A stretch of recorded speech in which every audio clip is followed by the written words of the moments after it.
देखिए रुधिर यानी ब्लड, ब्लड का पूरी तरह से आज ऑपरेशन करेंगे। क्या क्या पार्ट्स होते हैं रुधिर के ये सब जानेंगे, कौन कौन से पार्ट्स का क्या काम है। तो रुधिर क्या होता है, तो सबसे पहले जानते हैं रुधिर क्या है, इसकी परिभाषा देख लीजिए। रुधिर एक तरल संयोजी ऊतक होता है। रुधिर एक तरल संयोजी ऊतक, ये टिश्यू है, तरल संयोजी ऊतक होता है।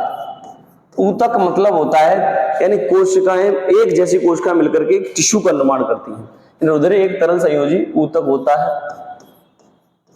अगर आपसे पूछे कि रुधिर का निर्माण कहां होता है, तो रुधिर का निर्माण अस्थिमज्जा में होता है। यानी जिसका निर्माण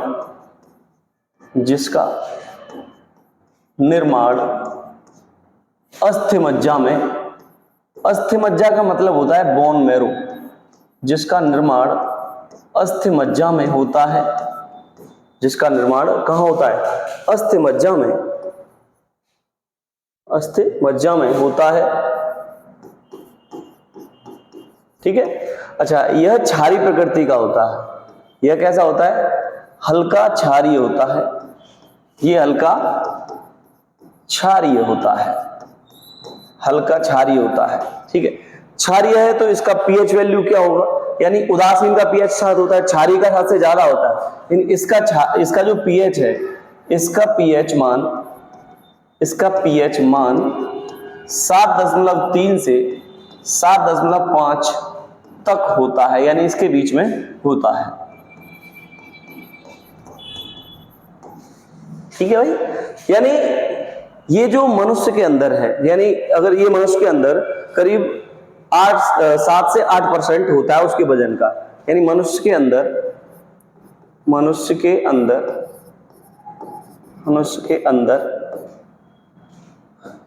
उसके भार का जो वेट है उसका कितना, 7 से 8% होता है। ठीक है, यानी अगर कोई 70 किलो का व्यक्ति है तो उसके अंदर यानी लगभग 70 किलो के व्यक्ति में 5 से 6 लीटर ब्लड पाया जाता है। ठीक है।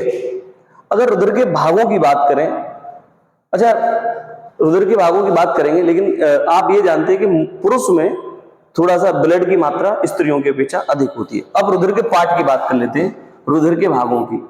यानी रुधिर के मुख्यतः 2 भाग हैं। रुधिर के कितने भाग हैं, 2 भाग हैं। रुधिर के 2 भाग हैं। ठीक है, नंबर फर्स्ट है रुधिर प्लाज्मा,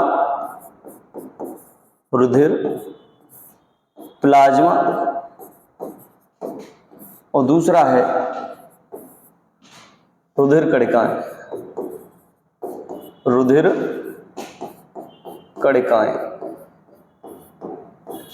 प्लाज्मा और रुधिर कणिकाएं। ठीक है, तो हम बात करते हैं रुधिर प्लाज्मा की। रुधिर प्लाज्मा क्या होता है, रुधिर प्लाज्मा की अगर बात करें, रुधिर प्लाज्मा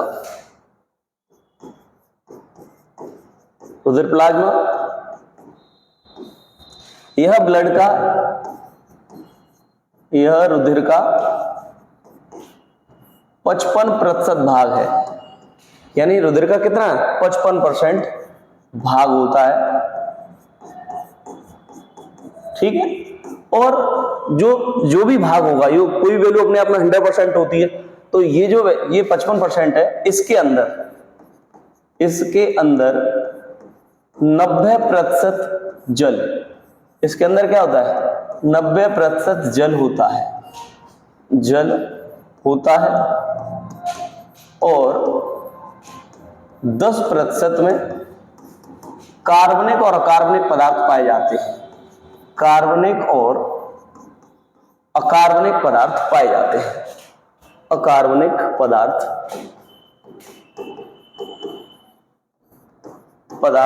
पाए जाते हैं।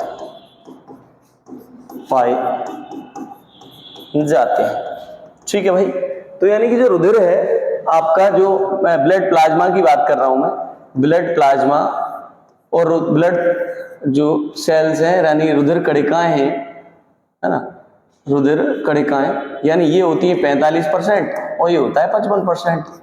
जैसे मान लीजिए ये जैसे 10 लीटर ब्लड है तो 4.5 लीटर में ये और 5.5 लीटर में ये, और 5.5 लीटर में 90% क्या होगा, जल होगा, और 10% में क्या होंगे, कार्बनिक पदार्थ होते हैं। ये बताने की कोशिश कर रहा हूं। तो देखिए हम कह रहे हैं कि रुधिर का ये 55% भाग होता है, इसमें 90% जल और 10% में कार्बनिक और अकार्बनिक पदार्थ होते हैं। अब कार्बनिक पदार्थों की बात करें तो ये कार्बनिक पदार्थ कौन से होते हैं, तो कार्बनिक पदार्थ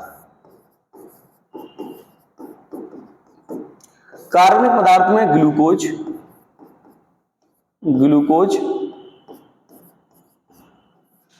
एमिनो अम्ल, ठीक है, अच्छा, वसीय अम्ल,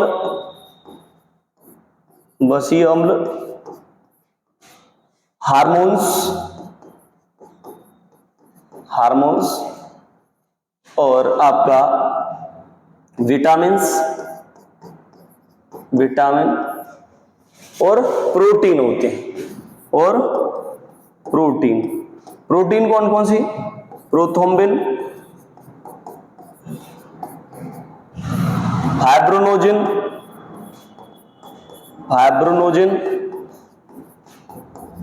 और हेपेरिन, ये मुख्यतः प्रोटीन पाई जाती हैं, ठीक है। ग्लोबुलिन, एल्बुमिन ये भी पाई जाती हैं, लेकिन प्रोथ्रोम्बिन, फाइब्रोनोजिन और हेपेरिन ये मुख्य है। अच्छा, इसमें जो हेपेरिन है, हेपेरिन का काम है कि ये नाड़ियों के अंदर, यानी कि जो हमारी जो नसें हैं इनके अंदर, है ना, या रक्त वाहिनियों के अंदर, ये रक्त वाहिनियों के अंदर ब्लड को जमने से रोकता है। रक्त वाहिनियों के अंदर ब्लड को जमने से कौन रोकता है, रक्त वाहिनियों के अंदर ब्लड को जमने से कौन रोकता है, हेपेरिन। तो ये यानी कौन, रक्त वाहिनियों के अंदर रक्त को जमने से हेपेरिन रोकता है। कौन रोकता है, हेपेरिन रोकता है। जो हेपेरिन नाम का प्रोटीन है ये रोकता है, ठीक है। अगर बात करें प्रोथ्रोम्बिन और फाइब्रोनोजिन, तो ये प्रोथ्रोम्बिन और फाइब्रोनोजिन है, प्रोथ्रोम्बिन और फाइब्रोनोजिन,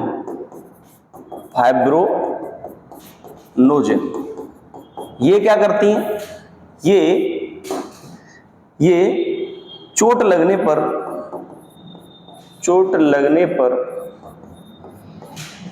निकलने वाले ब्लड का यानी रक्त का थक्का बनाने में सहायता करती हैं। थक्का बनाने में सहायता करती है। कौन, प्रोथ्रोम्बिन और फाइब्रोनोजिन। अब बात करते हैं रुधिर प्लाज्मा में बचा क्या, अकार्बनिक पदार्थ। अकार्बनिक पदार्थ की अगर बात करें,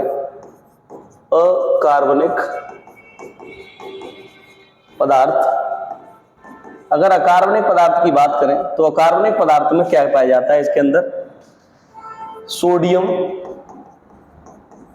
पोटेशियम,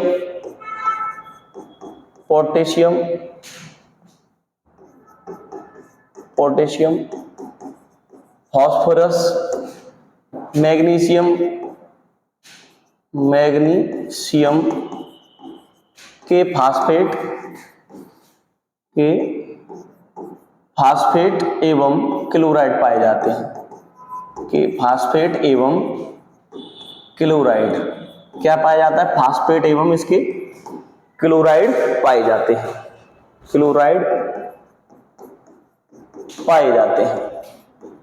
ठीक है भाई, सोडियम, पोटेशियम, मैग्नीशियम के फास्फेट और क्लोराइड इसके अंदर पाए जाते हैं। ठीक है, अब बात करते हैं, ये बात हुई किसकी, रुधिर प्लाज्मा की। अब बात करते हैं रुधिर कणिकाओं की। तो रुधिर कणिकाओं की अगर बात करें तो रुधिर कणिकाएं यहां देखते हैं, रुधिर कणिकाएं दूसरा है इसका भाग, रुधिर कणिकाएं।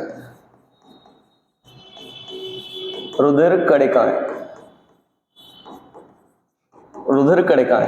रुधिर कणिकाएं में क्या है, रुधिर कणिकाएं 3 प्रकार की हैं। लाल रुधिर कणिकाएं, लाल रुधिर कणिकाएं, दूसरा है श्वेत रुधिर कणिकाएं, श्वेत रुधिर कणिकाएं, ठीक है। और तीसरा है रक्त बिंबाणु, रक्त बिंबाणु यानी ब्लड प्लेटलेट्स, रक्त बिंबाणु या जिसे इंग्लिश में कहते हैं blood platelets, platelets, blood platelets यानी रक्त बिंबाणु यानी ब्लड प्लेटलेट्स। तो हम सबसे पहले लाल रुधिर कणिकाओं के बारे में बात कर लेते हैं। लाल रुधिर कणिकाएं, लाल रुधिर कणिकाएं। लाल रुधिर कणिकाएं क्या है भाई, ये लाल रंग की होती है ना। इनका लाल रंग, इनका जो लाल रंग है, इनका लाल रंग हीमोग्लोबिन के कारण होता है, हीमोग्लोबिन के कारण होता है, हीमोग्लोबिन के कारण होता है। इनका लाल रंग किसके कारण होता है, हीमोग्लोबिन के कारण होता है। इनकी मात्रा सर्वाधिक होती है, इनकी मात्रा सबसे अधिक, इनकी मात्रा सबसे अधिक होती है, सबसे अधिक होती है। सबसे अधिक कितनी, यानी 45 से 55 लाख प्रति क्यूबिक मिमी, प्रति क्यूबिक मिमी, प्रति क्यूबिक मिमी होती है। ठीक है भाई।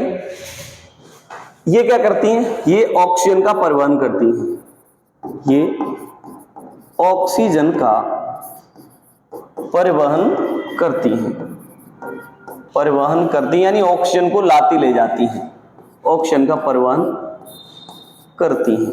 कौन करती है ऑक्सीजन का परिवहन, लाल रुधिर कणिकाएं करती हैं। ठीक है भाई, बात समझ में आई। यानी रुधिर कणिकाएं दूसरा पार्ट है। प्लाज्मा की बात कर ली, रुधिर कणिकाओं की बात कर रहे हैं। लाल रुधिर कणिकाएं, श्वेत रुधिर कणिकाएं और रक्त बिंबाणु यानी ब्लड प्लेटलेट्स। तो लाल रुधिर कणिकाएं, इनका लाल रंग हीमोग्लोबिन के कारण होता है। किसके कारण होता है, हीमोग्लोबिन के कारण होता है। ये इनकी मात्रा सबसे ज्यादा यानी 45 से 55 लाख प्रति क्यूबिक मिमी होती है और ये ऑक्सीजन का परिवहन करती है। क्या करती है, ऑक्सीजन का परिवहन करती है। राइट। बात करते हैं श्वेत रुधिर कणिकाओं की। श्वेत रुधिर कणिकाओं का थोड़ा सा बड़ा एरिया है। श्वेत रुधिर कणिकाओं की बात करें, श्वेत रुधिर कणिकाएं, दूसरा है आपका श्वेत रुधिर कणिकाएं, श्वेत रुधिर कणिकाएं। श्वेत रुधिर कणिकाएं 2 प्रकार की होती हैं। ठीक है। अगर श्वेत रुधिर कणिकाओं के बारे में बात करें तो श्वेत रुधिर कणिकाएं 2 प्रकार की हैं। श्वेत रुधिर कणिकाएं ये 2 प्रकार की होती हैं, 2 प्रकार की होती हैं। कौन सी होती हैं, एक तो कणिकामय रुधिर कणिकाएं, कणिकामय, फर्स्ट कणिकामय रुधिर कणिकाएं और सेकंड है कणिका रहित रुधिर कणिकाएं, कणिका रहित रुधिर कणिकाएं। ठीक है। कणिकामय श्वेत रुधिर कणिकाएं और कणिका रहित श्वेत रुधिर, कणिका रहित रुधिर कणिकाएं। यानी श्वेत रुधिर कणिकाएं कणिका रहित हैं और कणिका सहित भी हैं, यानी कणिकामय। कणिकामय की अगर बात करें तो ये होती हैं भाई 3। कणिकामय रुधिर कणिकाओं की अगर बात करते हैं तो ये होती हैं तीन। ये तीन प्रकार की हैं। एक होती है एसिडोफिल्स, एसिडोफिल्स, ठीक है।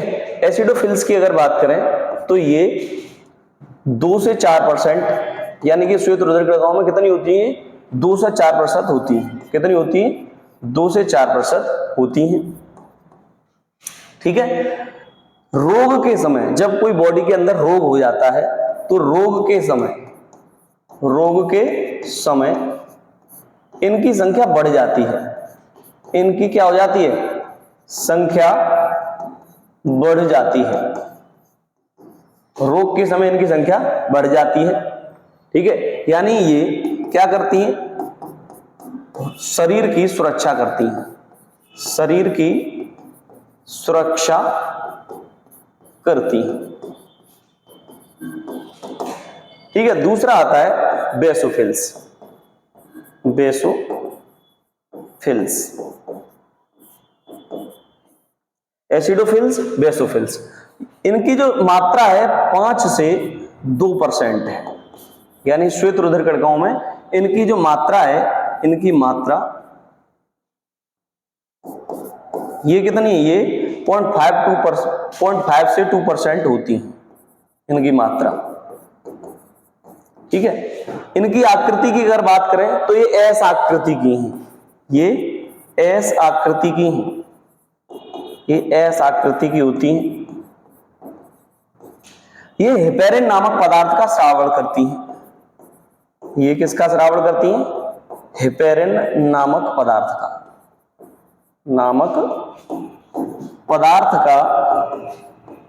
क्या करती हैं?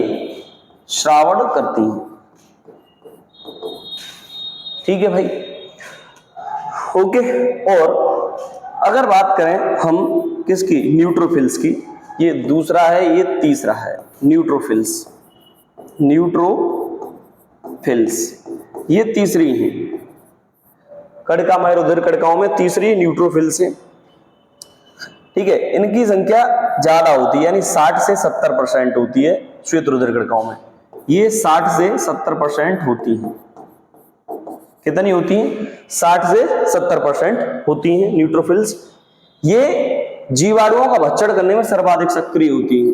ये जीवाणुओं का भक्षण करने में, जीवाणु का भक्षण यानी उनको खाने में, भक्षण करने में सर्वाधिक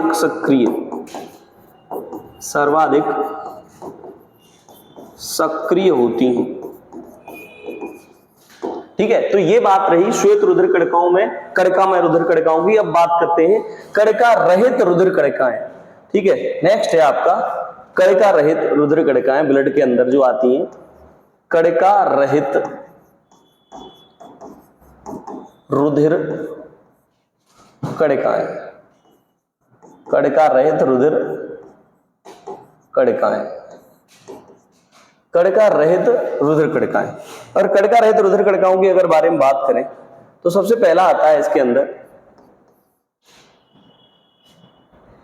लिम्फोसाइट्स। क्या आता है?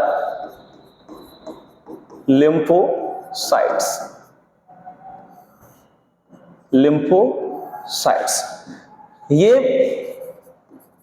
ये 20 से 30% होती हैं। कितनी होती है? 20 से 30% होती हैं लिम्फोसाइट्स, ठीक है। इनका कार्य एंटीबॉडीज का निर्माण करना है। एंटीबॉडीज यानी प्रतिरक्षी का निर्माण करती हैं। किसका निर्माण करती हैं? प्रतिरक्षी का निर्माण करती हैं, ठीक है भाई। अब बात करते हैं मोनोसाइट्स की। सेकंड, मोनोसाइट, ये दूसरे टाइप की हैं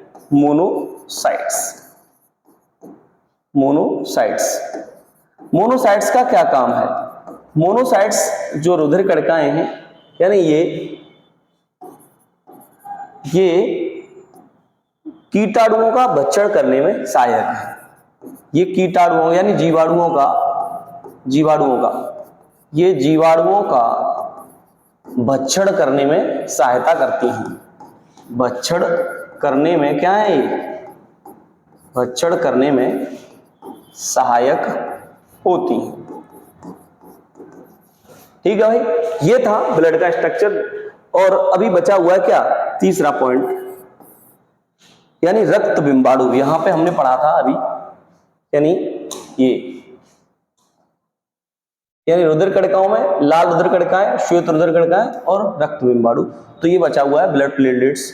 तो ये देख लीजिए आप, ब्लड प्लेटलेट्स यानी ब्लड प्लेटलेट्स यानी रक्त बिंबाणु।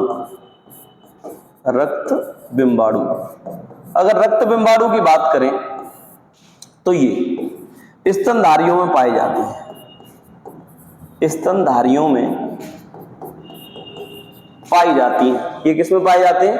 स्तनधारियों में पाई जाती हैं, पाई जाती हैं।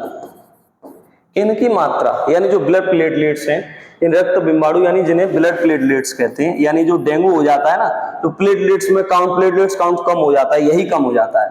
ब्लड प्लेटलेट्स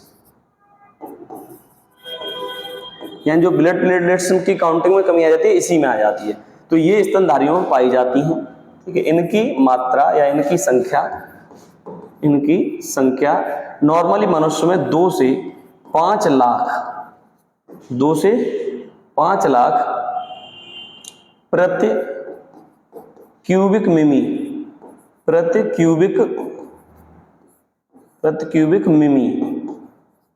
या घन मिमी कह सकते हैं, प्रति क्यूबिक मिमी होती है।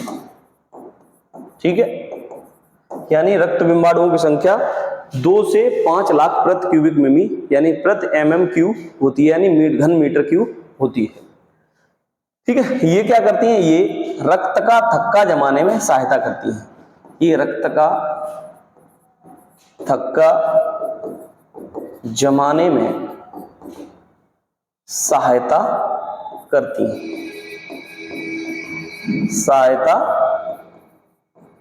हैं, ठीक है भाई। अच्छा, अगर एक बात और, जैसे लाल रुधिर कणिकाएं हैं, लाल रुधिर कणिकाओं का जो जीवन काल है, लाल रुधिर कणिकाओं का जीवन काल 120 दिन का है। कितने दिन का है? 120 दिन। यानी लाल रुधिर कणिकाओं का जो जीवन काल है वो 120 दिन है।